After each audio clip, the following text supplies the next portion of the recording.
Dear students, now we can extend our result to the case of 3 dimensions. बच्चों, जो कल हमने resolution of vectors के बारे में 2 डायमेंशंस के केस में पढ़ा था, उन्हीं रिजल्ट्स को अब हम 3 डायमेंशंस के लिए भी लिख सकते हैं. Consider a vector in 3-dimensional space making an angle of alpha, beta and gamma with x, y and z axis respectively as shown. तो हमने यहाँ पर a वेक्टर लिया जो x एक्सिस, y एक्सिस और z एक्सिस के साथ alpha, beta और गामा एंगल बना रहा है, जैसा कि डायग्राम में दिखाया गया है. If we consider angle alpha, अगर हम इस एंगल अल्फ़ा को लेकर चलते हैं तो इस ट्रायंगल से हम ax की वैल्यू निकाल सकते हैं, जो ax आएगा a कोस अल्फ़ा. अगर ये एंगल अल्फ़ा है तो इसके साथ कॉरस्पॉन्डिंग एंगल अल्टरनेट एंगल ये भी अल्फ़ा होगा. तो इस ट्रायंगल से हम ay की वैल्यू निकाल सकते हैं. तो ay की वैल्यू a साइन अल्फ़ा आएगी. तो अल्फ़ा एंगल के अकॉर्डिंग अगर हम कंपोनेंट करते हैं तो ax a कोस अल्फ़ा आएगा और ay a साइन अल्फ़ा आएगा. अगर हम बीटा एंगल लेके चलते हैं तो बीटा एंगल यहाँ है तो इसका अल्टरनेट एंगल ये भी बीटा होगा. तो इस ट्रायंगल से अगर हम बीटा एंगल के हिसाब से ये बेस लें, ये परपेंडिकुलर लें और ये हाइपोटेन्यूज लें, तो परपेंडिकुलर बाय हाइपोटेन्यूज करके साइन बीटा आएगा. तो ax की वैल्यू a साइन बीटा आएगी और ay की वैल्यू a कोस बीटा आएगी. तो बच्चों, आपको यहाँ ध्यान रखना है कि बच्चे क्या करते हैं कि a वेक्टर का जो थीटा की तरफ कंपोनेंट होता है उसको a कोस थीटा कर देते हैं, x कंपोनेंट होता है उसको a कोस थीटा कर देते हैं और y कंपोनेंट को a साइन थीटा कर देते हैं. लेकिन हमेशा ऐसा नहीं होता. अगर हम बीटा एंगल ले चल रहे हैं तो x component a sine beta आया है और y component a cos beta आया है. मतलब x कंपोनेंट हमेशा कोस में नहीं होता, एंगल के अकॉर्डिंग चलना होता है आपको. तो अगर आप इस एंगल की बात कर रहे हो तो इस एंगल की तरफ जो कंपोनेंट है वो कोस अल्फ़ा में आएगा, a कोस अल्फ़ा आएगा. इस एंगल की बात करें तो इस एंगल की तरफ वाला कंपोनेंट कोस में आएगा. मतलब अल्फ़ा के according ax a cos alpha है और बीटा के according ay a cos beta है. इस बात का आपको ध्यान रखना है. So we can write ax is equal to a cos alpha equal to a sine beta, ay is equal to a sine alpha equal to a cos beta. तो ax a cos alpha या a sine beta के equal है और ay a sine alpha या a cos beta के equal है. ये alpha angle के अकॉर्डिंग कंपोनेंट हैं ये दो, और बीटा एंगल के अकॉर्डिंग कंपोनेंट हैं ये दो. ये आपको ध्यान रखने हैं. और A Z is equal to क्या होगा, a कोस गामा. ये कंपोनेंट सीधा ही है कि a वेक्टर का जेड एक्सिस के साथ एंगल जो है अल्फ़ा गामा है, तो a वेक्टर का जेड डायरेक्शन में कंपोनेंट a कोस गामा आएगा. Equation 1, 2 and 3 gives component of a vector along x, y and z direction. तो इक्वेशन 1, 2, 3 हमें a वेक्टर के x, y, z डायरेक्शन में कंपोनेंट्स बता रही हैं.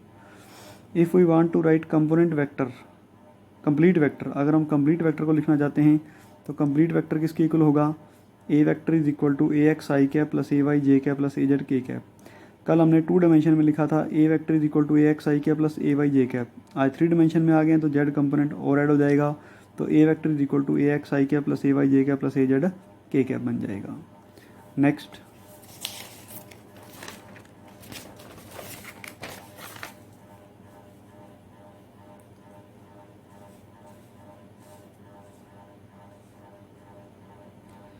Magnitude of A vector is given bye.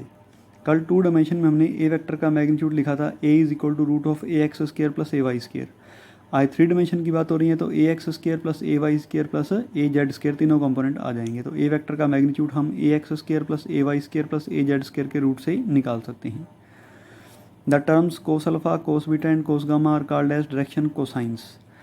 जो cos alpha, cos beta, cos gamma terms हैं इनको हम वेक्टर के डायरेक्शन कोसाइंस कहते हैं. और terms sine alpha, sign beta और साइन गामा को हम वेक्टर के डायरेक्शन साइंस कहते हैं. Squaring and adding equation 1, 2 and 3. अगर हम इक्वेशन 1, 2 और 3 को स्केयर करके तीनों को आपस में ऐड करें तो रिजल्ट आएगा a x square plus A y square plus A z square is equal to a square cos square alpha plus a square cos square beta plus a square cos square gamma. A square common लेंगे तो bracket में बचेगा cos square alpha plus cos square beta plus cos square gamma. तो आपको पता है कि ए vector का magnitude a x square plus A Y square plus A Z square के इक्वल होता है. तो इसका मतलब ए स्क्र जो होगा वो a x square plus A Y square plus A Z square की इक्वल होगा, तो इनको हम कैंसिल कर सकते हैं। तो cos square alpha plus cos square beta plus cos square gamma equal to 1 आएगा। It means sum of squares of direction cosines of vector is always unity और इक्वल टू 1। तो किसी भी वेक्टर के डायरेक्शन कोसाइंस के square का sum, मतलब cos square alpha plus cos square beta plus cos square gamma always equal to unity होता है, 1 होता है, ये आपने ध्यान रखना है। अगर हम कोस वाली सारी टर्म्स को साइन में चेंज कर दें, जैसे कि cos square alpha is equal to 1 minus sine square alpha, cos square beta की जगह 1 माइनस साइन स्क्र बीटा और कोस स्क्र गामा की जगह 1 माइनस साइन स्क्र गामा, तो इसको सोल्व करने पर जैसा कि आप देख रहे हो रिजल्ट आता है sine square alpha plus sine square beta plus sine square gamma is equal to 2। It means sum of squares of direction sines of A vector is always equal to 2। तो डायरेक्शन साइन के square का सम 2 के equal होता है और direction cosines के square का सम is equal to 1 होता है। तो ये 3 डायमेंशन में वेक्टर के कंपोनेंट के बारे में है। वेक्टर के 3 कंपोनेंट होंगे A X A Y A Z. अगर अल्फा एंगल लेके चलोगे तो ए X is equal to A cos alpha और A Y is equal to A sine alpha आएगा। बीटा के अकॉर्डिंग उल्टा हो जाएगा, A X is equal to A sine beta आएगा और A Y is equal to A cos beta आएगा। A Z equal to A cos gamma ही होता है।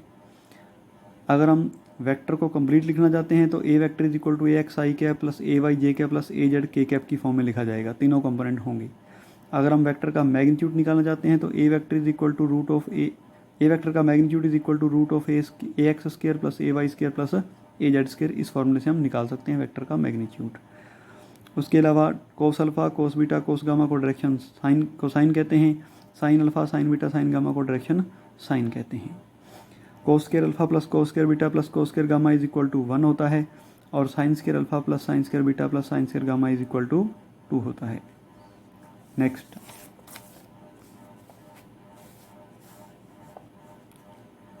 Addition of vectors in terms of there component. अगर हमें 2 vector दिए गए हों और उन वेक्टर्स को हमने ऐड या सब्ट्रैक्ट करना हो तो हम कैसे करेंगे। Let A vector is equal to A X I cap plus A Y J cap plus A Z K cap. मान लेते हैं कि ए vector A X I cap plus A Y J cap plus A Z K cap के equal है। यहाँ पर A X vector का X component है, ए वाई वैक्टर का वाई कंपोनेंट है और ए जेड इसका जेड कंपोनेंट है। इस तरह से B vector is equal to B X I cap plus B Y J cap plus B Z K cap है। तो अगर हमने A vector plus B vector find करना है तो हम एक्स कंपोनेंट में एक्स कंपोनेंट जोड़ देंगे, वाई कंपोनेंट में वाई कंपोनेंट जोड़ देंगे और जेड कंपोनेंट में जेड कंपोनेंट जोड़ देंगे। A X plus B X into I cap plus A Y plus B Y into J cap plus A Z plus B Z into K cap आएगा। अगर हमने A vector minus B vector करना है तो भी वही बात, x component में से एक्स कंपोनेंट को सब्ट्रैक्ट करेंगे, वाई कंपोनेंट में से वाई कंपोनेंट को सब्ट्रैक्ट करेंगे और जेड कंपोनेंट में से जेड कंपोनेंट को सब्ट्रैक्ट करेंगे।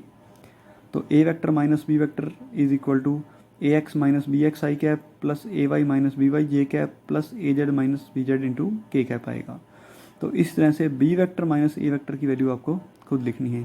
तो इस तरह से हम वेक्टर्स को कंपोनेंट वाइज भी ऐड या सब्ट्रैक्ट कर सकते हैं। Thank you.